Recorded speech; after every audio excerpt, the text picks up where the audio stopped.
Well, hello and welcome. Thank you for joining us today. My name is Lindsey Bush, and I am the Children's Ministry Director at Spring Branch Community Church here in Virginia Beach.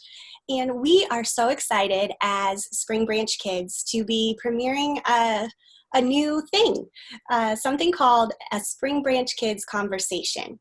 And we want these conversations to be a helpful tool to parents and families all over our community during this interesting time of quarantine and staying at home together. So today's conversation, we are focusing on emotions and why they matter in our lives, why they matter to us as parents, as adults who take care of children, but also why they matter to children. And so I am thrilled to share with you two of my friends and colleagues from Spring Branch and their professional experience as we talk about emotions today. So I want to introduce my friends to you that we're going to be talking with today and give them a chance to share with you who they are and how they're connected to Spring Branch and why they love serving kids and families in the mental health arena. So let's get started, and I'd love to just introduce first Denise Maxwell. Hi, Denise. Thanks for being here. Hey. Hi. Thanks for having me, Lindsey.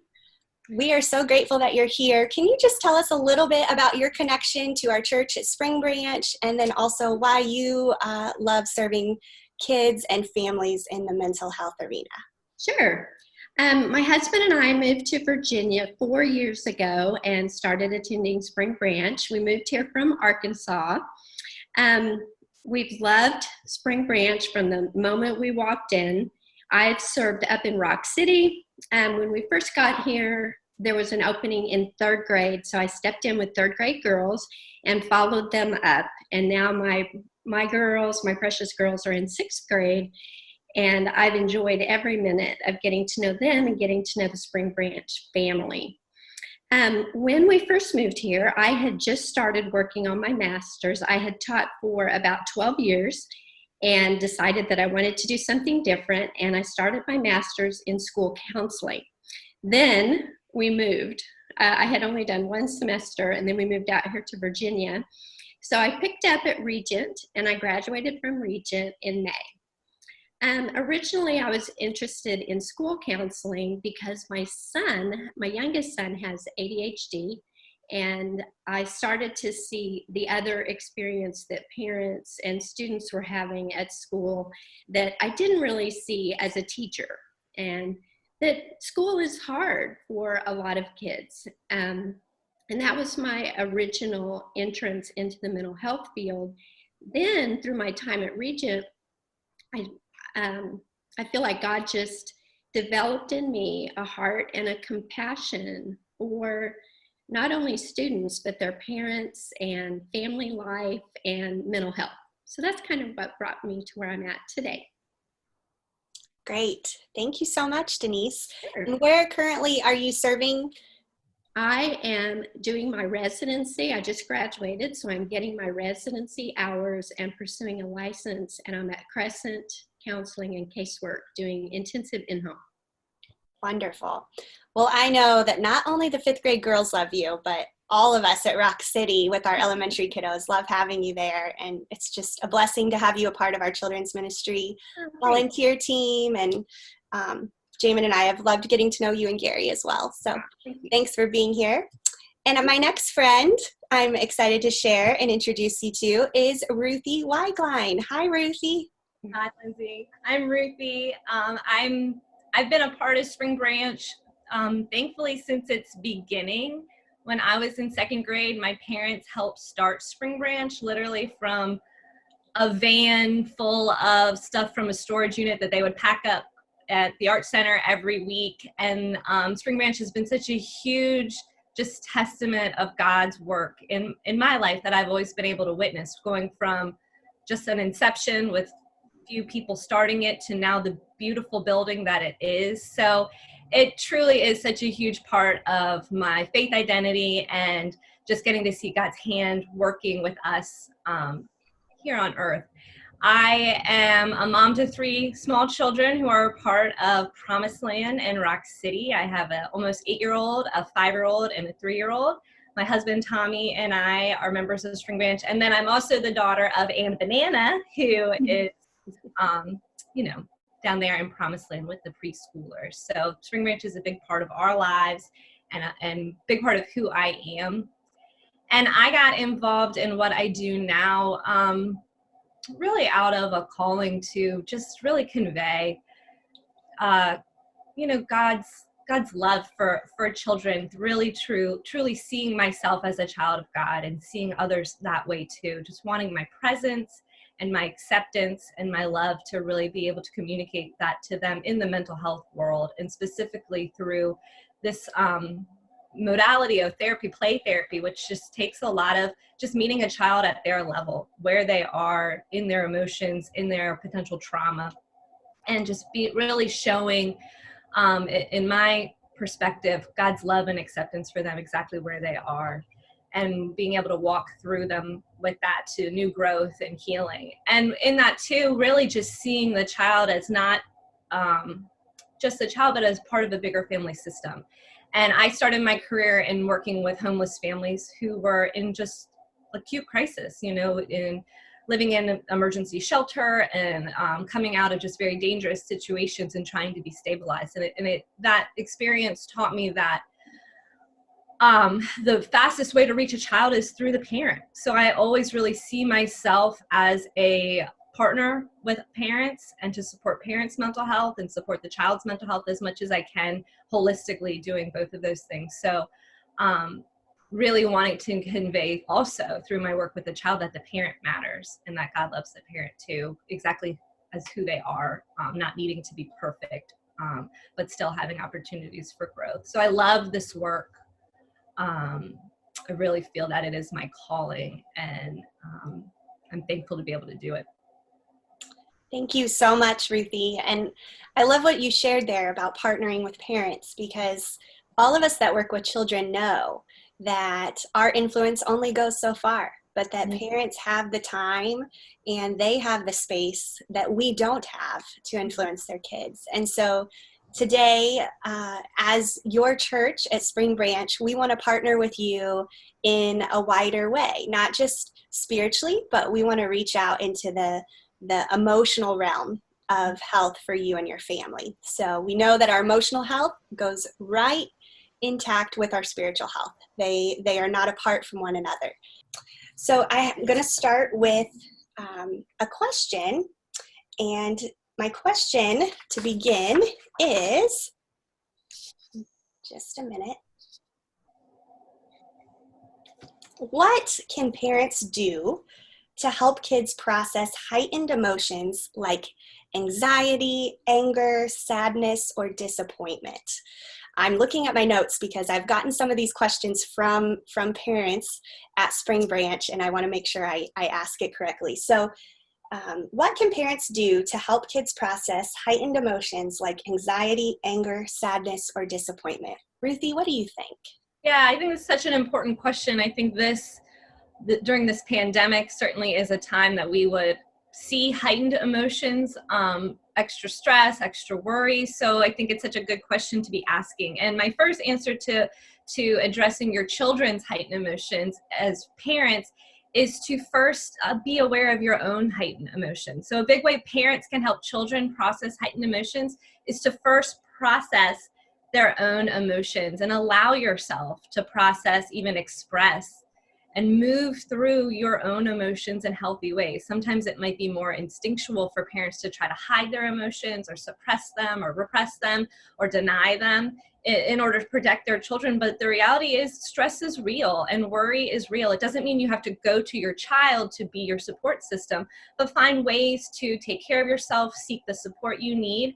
And in doing that, in being a parent who is aware and managing their emotions, you are going to be modeling that for your children, modeling that emotions are real, that they're normal, and that there's something that we have to learn how to manage. And then also, not only are you going to model that, like children learn most from watching us, but then you're also going to help dissipate some of that emotional energy that might be in your house. You know, if you're very stressed or if you're worried or angry or anxious and trying to keep it at bay, kids pick up on that, and that can heighten their own big emotions. So first of all, and I say this, of course, with gentleness, address your own emotions. And then second of all, I would say another really, really important and profound way to help kids process heightened emotions is to talk about them. To talk about them in a shame-free way, a way that says, yeah, you know, emotions are going to happen and you're going to get upset and you are upset, and not necessarily trying to fix that, but really empathize with it, empathize with how they are feeling. And that actually is a way to help them, a way to fix it, for lack of a better word, to first just listen and to empathize and to repeat back to them. So give your children permission to feel whatever they feel, even if it's something that you don't really like. Give them permission to feel it, and then empathetically listen and respond to their feelings. Kids don't necessarily need their feelings to be fixed, but rather they do need to be heard and to feel heard and feel witnessed. Listening and accepting your children's feelings is a powerful way to help them process and move through those feelings. So to listen and hear them in those more heightened, tense times will allow those emotions to dissipate. Thank you, Ruthie. That's so good. And it's so true that anytime we're working with kids, that we do need to process our own emotions around how they're feeling and how we're feeling. And I just want to put a plug in that as parents, if you don't have a community to plug into right now, to process with others, we have so many different small groups at our church that would love to have you. And those are great places to process our emotions with other people that love Jesus and love you and want the best for you and yours. So if you need a space for that right now and you don't have it, please reach out to me and I'm happy to connect you in that way. So I also love your point on empathy, Ruthie. I think it's so important for us to empathize with others and not just sympathize, but just really sit and empathize with them. So thank you for that. Denise, what are your thoughts on heightened emotions? Well, I was going to say exactly the same thing that Ruthie said. And as a mother of 3 grown children, full disclosure, I will tell you, I didn't do this well. You know, looking back, it really is a regret that I have, that I didn't take care of my own emotions and calm. And I think back and I think, look, think for a second how different it would look if you said, in a moment of conflict, in a moment of heightened emotions, if you said, I am feeling upset and need to take just a minute. I'm going to take a couple of deep breaths before we talk about this anymore. And that way you're modeling right there in front of your child how to take a breath and take a minute and calm down. You're noticing your own feelings and that they're okay, but I want to come from a place of calm, so I'm going to take a minute to take a breath. So you're modeling, just like Ruthie said, and you're also teaching them a skill. So anytime there's any type of conflict, you have an opportunity to teach your child a skill. And that skill might be to take deep breaths and calm down. I love that. And Denise, I remember a conversation you and I had a few months ago where we talked about allowing others to borrow our calm. Mm-hmm. Yeah. Can you share a little bit more about that phrase? I think that's really powerful. It is. It's something that is on my mind a lot as I'm working with young children who have a lot of anger and disruptive behavior issues. I say to myself, I'm going to let him borrow my calm instead of getting spun up really fast into his excitement or her and what's going on with them and their feelings. I'm going to let him borrow my calm and approach it with calmness. I think this is also a good place for me to mention briefly. I tended to tell my children to go to their room until they could calm down and talk to me in a respectful way. And, you know, I understand where I was coming from with that, and self-regulation is really important, but my kids have come back and told me now later, you know, Mom, that really wasn't so helpful, because what we really need to do is teach them how to calm down and be there with them, stay with them. Even if they're angry and saying things like you said, Lindsay, that you don't like, stay with them. I'm going to help you. I'm going to be with you, because sending them away, I think, communicates rejection. And we're really trying to teach a skill, and it's an important life skill to be able to manage your emotions. Thank you so much, Denise. I really appreciate your vulnerability there.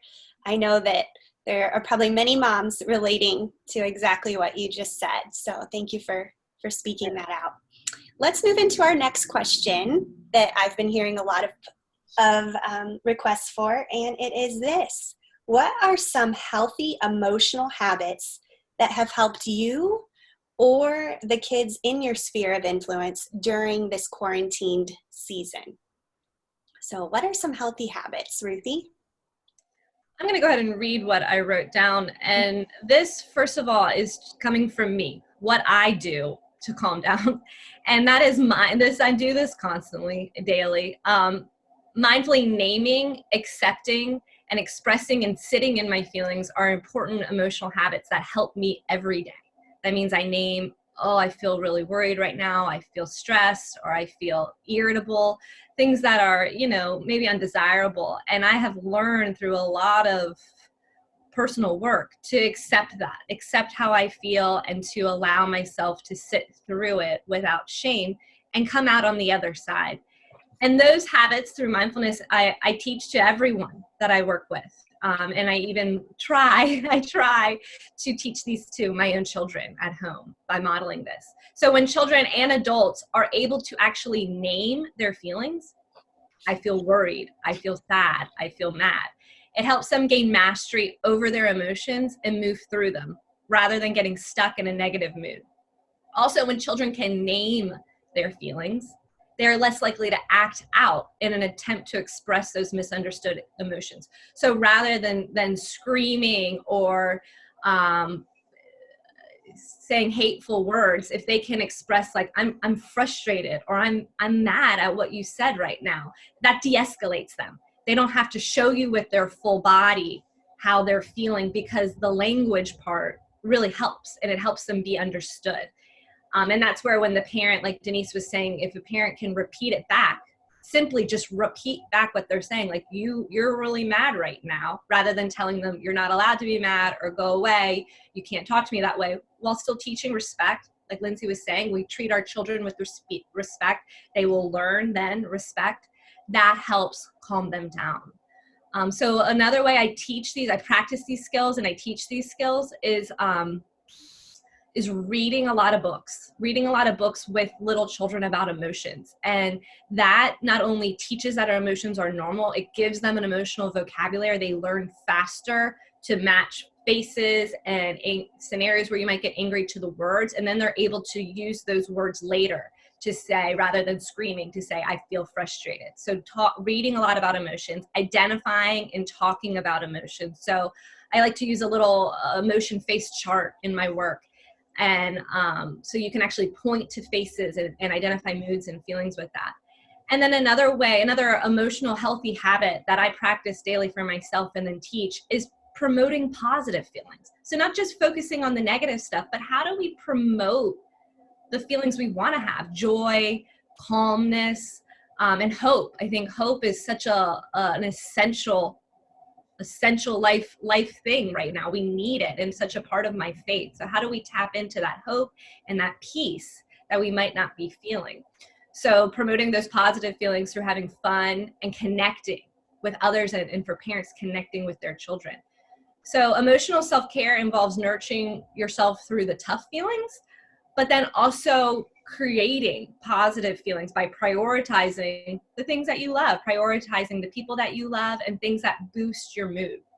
So not only do I make a habit of processing challenging feelings, but I make a habit of doing things that put me in a good mood, and showing my children that too. So we have fun together, we get outside, we get active together. Right now it's really important just to step outside and see the sunshine, to be in green spaces makes a big deal for my mood and my children's behavior right now during quarantine. And then also being grateful is such an important emotional habit. Seeking gratitude as an emotion helps rewire our brains for joy. And then seeking God's presence and peace, really seeking it out when I don't emotionally feel it, connecting to it and longing for him. And then enjoying the sunshine, laughing, going to the beach, riding bikes, connect with my loved ones. I really truly believe that sometimes the simplest stuff, with done when intention, can really turn around your mood and turn your day around too. These are long, hard days for parents. I get it. I'm right there with you guys. So the little things we can do throughout the day and kind of build them into the rhythm of our day will help manage our moods. So that prioritizing those simple things can be life-giving, especially during stressful times. And I've seen, so with children that I work with, children that I love, that I know, I've seen them just enjoying themselves right now during this unexpected quarantine. I think that's positive. I think that what's so important is that our homes be safe places. And if our homes are safe, then our children can do well right now. So I see them playing with their siblings more, having more time with their parents than ever in a positive way. Mm-hmm. Going on bike rides, playing Minecraft, FaceTiming with friends and family. So these simple things, it's not trips to Disney World, it's not huge elaborate birthday parties right now, but this stuff is still important, and it can be very positive and life-giving when we make time for it.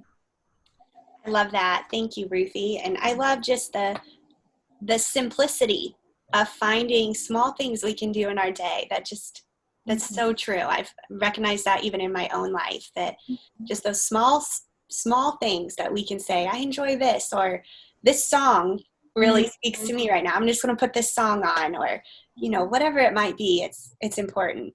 So thank you for that. Denise, what has helped you during this season? First, let me just say, Ruthie, that was so beautiful. I was really taken up in what you were saying. Thank you so much. And once again, I was going to say a lot of similar things. Taking time to connect with your children in moments of non-conflict and moments where you're not trying to teach or correct, but just connect. It's so beautiful and so important. One of my favorite specific tools is called the 5-finger breathing tool, and you can do it with your child. You're going to breathe in when your finger goes up, in through your nose, and then you're going to exhale out through your mouth when you go down. And you can either do it, if you have a young child, you might want to do it on their hand for them, or put your hands together and breathe together in and then out. And if they're having a hard, I'm doing it right now. If they're having a hard time calming down, you can start kind of fast, but then slow it down. And as you go over each finger, you begin to slow it down and calm down. So that's one of my very favorite specific tools, and young children can do it. They don't have to visualize anything. They don't have to try to think about anything. They just are tracing their hand. But older people like it as well. I know I sit there and do it in my lap sometimes when I get nervous or agitated. The other really helpful resource I have found is called Conscious Discipline, and it's going to be in the resources at the end. This is by Becky Bailey, and it's a lot of neuroscience that says exactly what Ruthie was just saying, that first we need to feel safe, then we need to feel loved, and then we can come to a place where we're calm and we can learn problem-solving skills. So Conscious Discipline is a book, it's a website, and it's also a Facebook group that you can chat with other parents who are in the trenches. She has a lot of free videos right now that specifically address some COVID issues, like perhaps you have some sibling fighting going on at your house, which I think probably a lot of people do. And she's got great videos with wonderful teachers that are about 15 minutes long on all kinds of specific topics, and they're free. And then she's got a couple of books too. So those are some of my favorite specifics.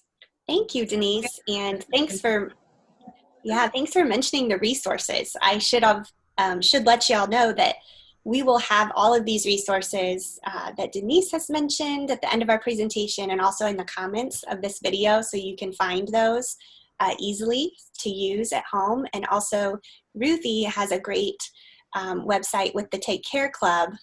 You can follow them on Instagram, and we'll talk about that more at the end as well. But I know she's got her feelings chart on there and lots of other resources she's referenced as well. So we'll make sure those are available to you and share a little bit more about that at the end of our time.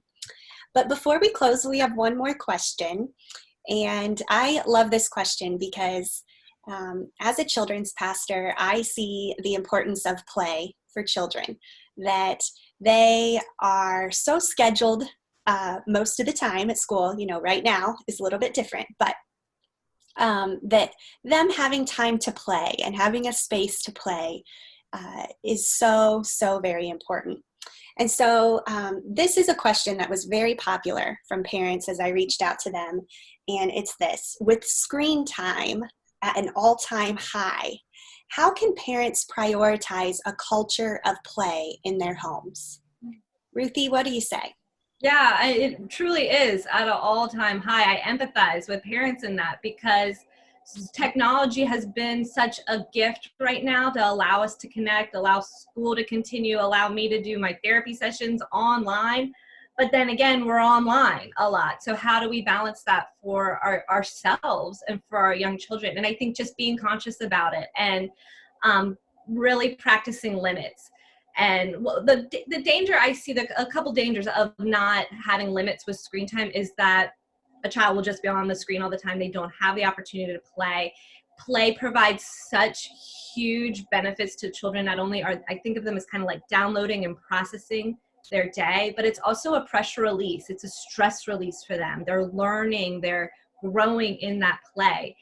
And when they do not have opportunities to be away from screens, to even deal with boredom, they're not learning how to self-regulate, which is they don't know how to deal with being bored. They don't know how to deal with waiting in a line. They don't know how to deal with having that gray area of nothing's here to entertain me. And that's where creativity just really grows and breathes, is in that space where we're not being constantly entertained. And they don't know how to be as independent as they need to be. I mean, I don't think screens are going away. I think we're always going to have screens, but we need to know how to disengage and function without them. So I also do want to say, I think the 24-hour news cycle is incredibly stressful. And one like just flat out rule that I think is beneficial for children is just keeping it off in your homes. It is stressful for me to watch CNN and see what's happening and know what's happening next in the ticker. So kids can absorb all that energy and those fears and not really understand why and have big questions. And they can honestly just be protected from that and guarded from that simply by just keeping it off. So then parents can prioritize a culture of play by making time for it. So again, like Lindsay said, typically we are so overscheduled, but that all went away. You know, that went away. So our lives, when our lives are so overscheduled, we become too busy, that play falls by the wayside. That's not beneficial for children. When I see children who are very anxious or dealing with certain struggles, sometimes it's because they don't have an element to it, is they need that space to process. So playtime serves as learning and stress relief for kids, not just fun and games. And setting limits to screen time, turning it off or explaining from the get-go when it will be on, how much it will be on, maybe just designating a family movie night at a certain point during the week, sends the message that there are other things to do, that you don't have to have a screen to have fun or be entertained. If a parent relies solely on screen time to occupy their child, then their child might not know how to play. But play is very natural to children. And given that gray space, that boredom, maybe even that frustration, they will get there. They will get to play. They will figure it out. And I think as a parent, you gotta believe that they can get there and give them the space and not have to entertain them. But if a child is struggling to get there, I really do recommend playing with your child. It doesn't have to be a huge ordeal. It can just be 15 minutes, 10 minutes of being on your child's level, on the floor with them, engaging with them, and filling them up with your undivided attention. They benefit so much from that. But also a parent right now can benefit from that, because after a child is filled up with your attention, they can more easily separate from you and go off and entertain themselves and be independent. And as a working parent right now at home with my 3 young children, I need to be able to separate from them and be able to get things done and have them play independently. I value connecting with your kid and playing with your kid, but I also know that it is not the parent's role to be entertaining a child all day long. That's not necessarily what a child needs, and it's not what the parent needs. But it is very important to pour into your child your attention. And I do have more resources about this on my website, about how can you give your child your attention even throughout the day while still doing what you need to be doing. So I really do recommend playing with your child. The American Association of Pediatrics says that playing with your children really creates this like armor against stress and trauma for them. So powerful. So sometimes parents say to me like, I just really don't want to. And I get it. I get that it's not necessarily what you want to do, but if you can think about how deeply it's benefiting your child, and then also how it's benefiting you, because then your child can be more independent, use that as a motivator. And then feel really good about yourself for doing it. Like literally pat yourself on the back, say, I'm awesome. I'm doing this for my kid. And it just sets up that culture of play, like Lindsey says, allows that to be just part of your family life. And that lowers the stress to have that culture in your family. Wow, so much good stuff there, Ruthie. Just so grateful for you, and thank you so much for all of that. Denise, what do you have to add there? Well, I don't really have a lot to add to that. That was just beautiful, and again, just perfect. I totally agree. I highly advocate spending some time playing with your kids. Again, in a situation where they get to choose what to do, maybe set out a few toys like that are things they enjoy, and let them choose what they want to do. Give them a time limit, and once their bucket is full, then they are at peace and they can play independently. Like Ruthie said, I totally agree with that. About screens, I'm also a big advocate for limiting screen time and modeling that for your kids, and limit your own screen time as well. I believe that devices should be supervised and never in a child's bedroom. It's just kind of a practical tip that if I had it to do over again, I would have continued that even into the teen years. Devices don't need to be in bedrooms. I think that's really about all that I would add to that. We have a pledge that I found online about how to make your home less focused on technology that I just think is beautiful. Do you want to read it, Lindsey? Do we have time? Yeah, we do.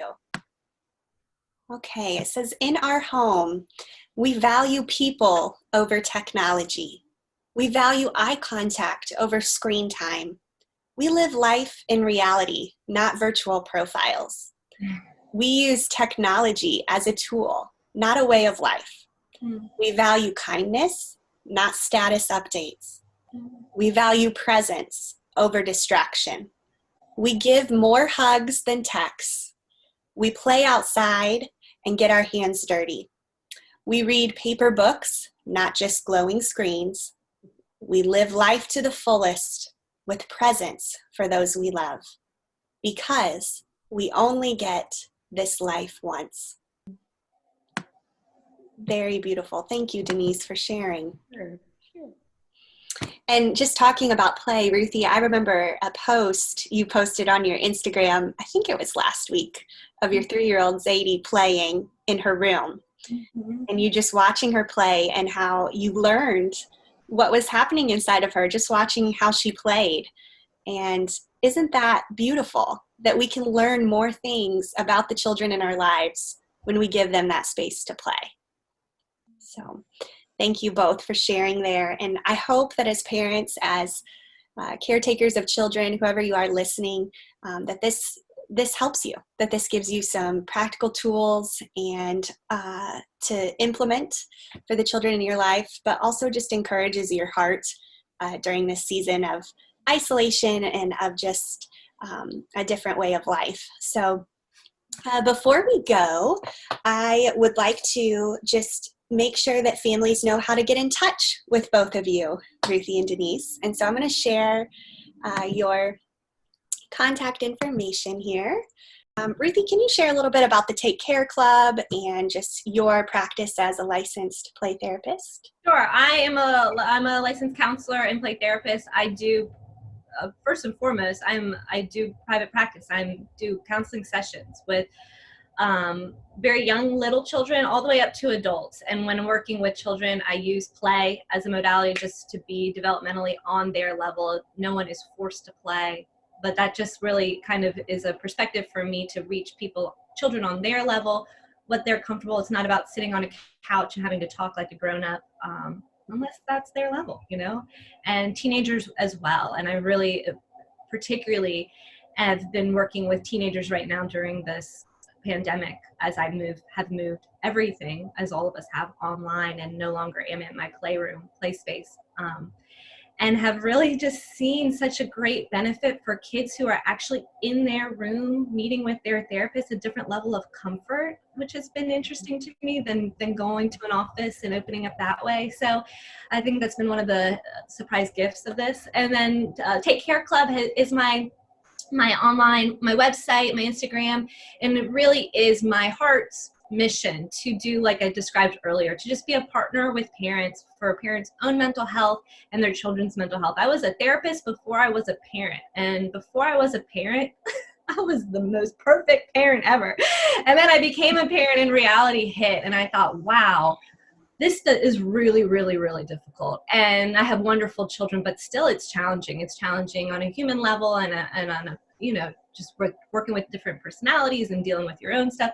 So I do take everything that I learn as a therapist and I apply it as best as I can. And some of it is just so simplistic but powerful. And I just want to be able to share that with every family that I work with, but other people too, to say, be present with your children, play with your children, tend to yourself. And that's my aim in Take Care Club, is to put out resources that people can use. Maybe you're not at the place where you need therapy for yourself or for your child, but you still benefit from reading about things or learning about things or having support. And I share about that on my blog, on my website, through different resources that I've created, and then through my Instagram as well. So by all means, check those out if you're interested, and shoot me an email if you are interested in therapy for yourself or for a child or teenager that you know.